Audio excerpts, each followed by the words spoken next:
I'm Jonathan Horowitz for the Texas Arabian Breeders Association here in Colorado at Arapahoe Park, barn number 33, with trainer David Kaden and a horse that he thinks will be a future star to run in some of the big stakes races coming up in Texas. And this is Derby Rose. Well, we finished racing in Texas in March at Sam Houston, have had some time off, but looking to get back to Arabian racing action in Texas in a big way at Lone Star Park. So David, I'm going to hand the microphone to you. How have you been since the Texas season at Sam Houston, and what are you looking forward to with Lone Star, because things are shaping up to be pretty big?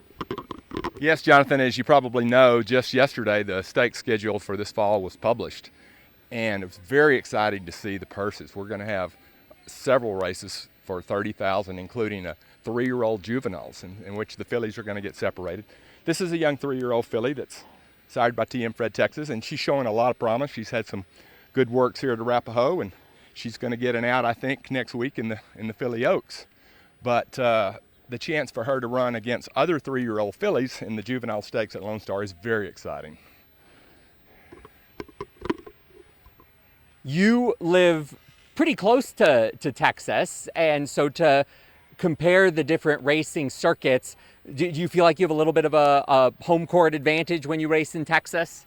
No, unfortunately, everybody comes to Texas, and the competition is really tough. Last winter, the Rosebrook course is really dominated with Ernesto Torres. So I've learned a lot, and I hope I can get a couple of W's there at Lone Star this fall. I live close to Texas, but also the state line runs through our yard, so it actually goes through the house. And my wife is a Texas resident, and I'm a New Mexico resident. So it's kind of funny. People give us a lot of grief about that. That's incredible.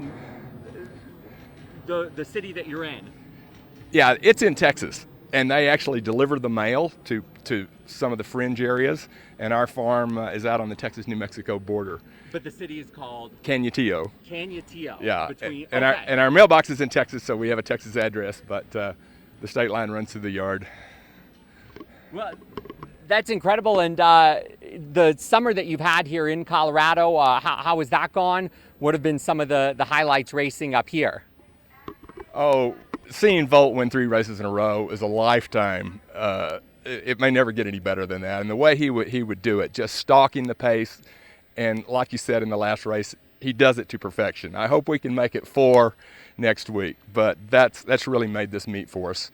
And I hope a couple of the other horses can get a W2 here soon.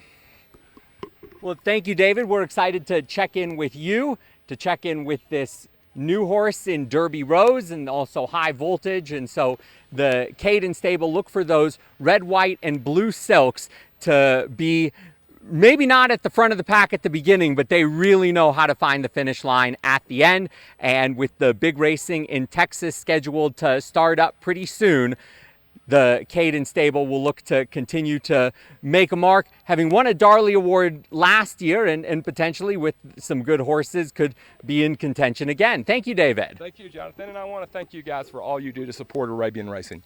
This show that you do really does help the community see what's going on, and I know it takes a lot of effort. And thanks again. Well, we appreciate that, and we appreciate all of the horsemen who are scheduled to make Arabian racing in Texas a very big thing, like everything in Texas is, with the Texas Arabian Breeders Association.